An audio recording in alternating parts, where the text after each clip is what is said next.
In the beginning, there was the Michael Bay. And the Michael Bay was good, and made films like The Rock, Bad Boys, and Armageddon, which are all films I'm happy for someone else to die on. But then the Michael Bay turned from a director with promise into the Michael Bay director that you know of today, and a great wailing and gnashing of teeth was heard by everyone who wasn't a brain-dead, undemanding teenage boy.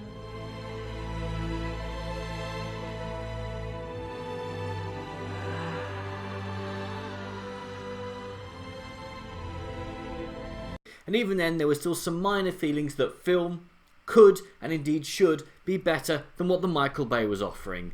And then, following the utter, complete, unwatchable debacle that was Transformers The Last Knight, the Michael Bay fled unto Netflix, and there, chastened and haunted by what had become of him, returned unto his roots and made a film called Six Underground, which showed that he had learned absolutely nothing.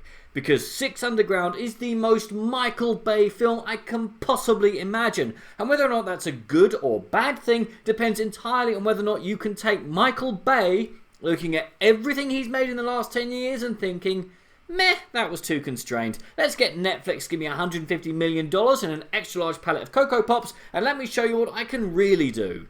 Sadly, I was sober when I watched this thing, and as a result feel that I wasn't in the right frame of mind, because were I to have been blasted in 18 again, this would be the best film ever. But I'm not, so it isn't.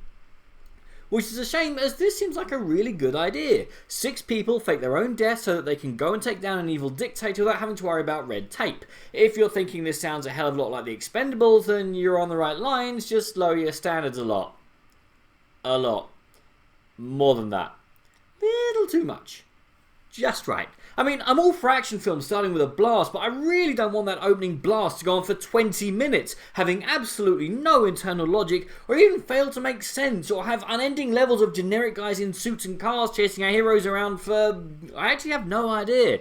And from that start, the film picks up and never slows down for a second. We have character introductions that even Guy Ritchie would call over the top. We, for the first half, have a timeline that won't sit still, because this is a film that won't sit still, as if it's terrified that if it pauses even for a second to develop character or even allow us to take stock of what's happening or form any type of mental map as to what the location our heroes are currently blowing up might look like, what number of goons are currently in the process of being unalived, or if they're supposed to pose a threat or not, we'll get bored and wander off.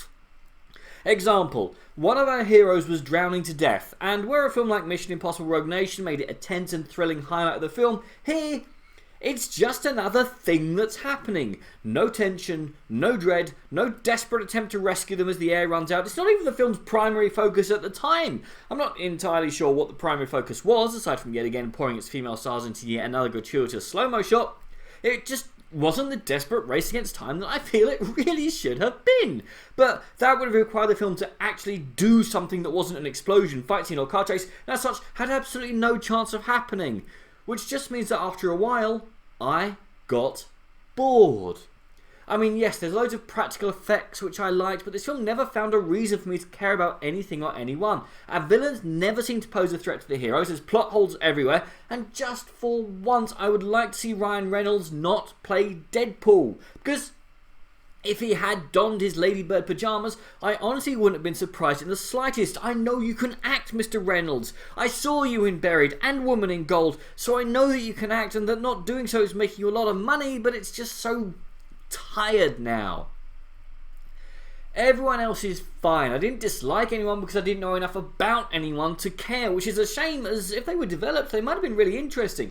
I mean, you had the regretful hitman, the spy with a past, the new kid trying to settle in, and the others that were there.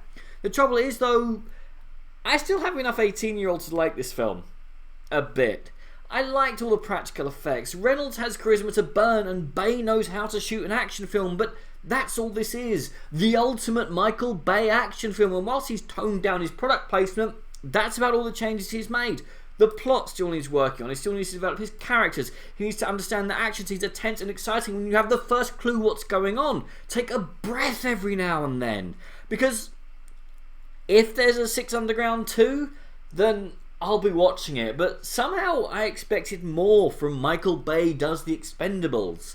Now, if you'll excuse me, I'm off to rewatch that time a morally complex villain was defeated by Nicolas Cage and Sir Sean Connery. So just skip it. But what did you guys think, and which director has most disappointed you, most wasted their potential? Comment below, let me know. I'm Daniel, it's been a Dunking. If you've enjoyed this video, please like, share and subscribe.